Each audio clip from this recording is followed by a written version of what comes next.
Salut les vermines, aujourd'hui je vais vous parler de la cantine. Vous savez, ces grands réfectoires qui ont accueilli nos genoux écorchés, nos nez morveux et nos ventres vides du CP à la terminale. Je sais pas trop à quoi ça ressemble un self aujourd'hui, mais je peux vous assurer qu'il y a 15-20 ans, on nous servait certains plats qui hantent encore mes pires cauchemars. Du coup, je vous ai préparé un petit menu de l'enfer. Rien que pour vous, vous allez vous régaler. Numéro 1, les épinards.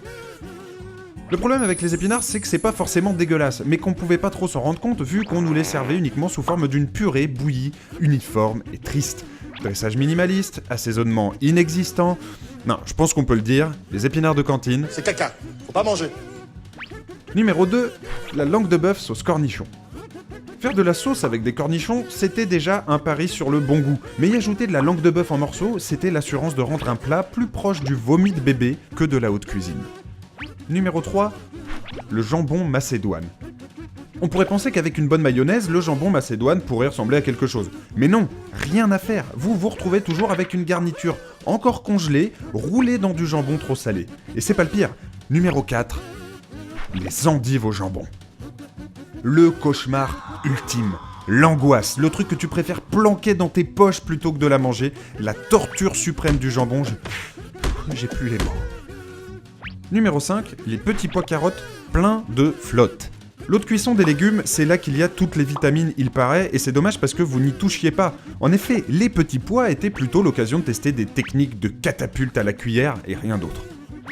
Numéro 6, les concombres à la crème.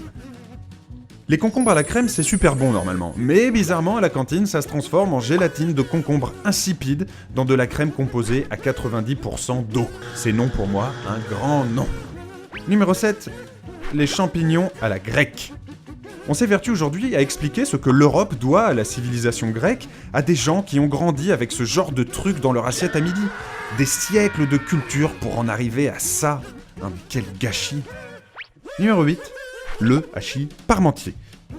Comment peut-on foirer un hachis parmentier ? On parle quand même de purée de pommes de terre avec de la viande hachée, ça devrait pas être trop compliqué, si ? Eh ben c'était sans compter l'ingrédient secret du hachis de cantine, des morceaux d'os !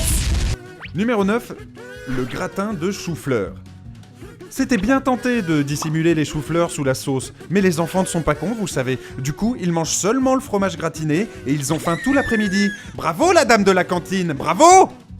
Numéro 10, le pain mal décongelé. Quand on se retrouve avec du gratin de chou-fleur ou des endives au jambon au self, généralement on se rabat sur le pain. Sauf que la plupart du temps, on se récupère du pain mal décongelé avec un cœur plus dur que les biceps de The Rock. Et dis-moi Urbain, tu fais quoi demain à 17h par exemple ? Je sais pas, demain à 17h... Par exemple 17h au hasard comme ça, tu fais quoi ? Ah si, je regarde une vidéo. Eh ben voilà, une nouvelle vidéo Topito. Et bam 17h. Tac.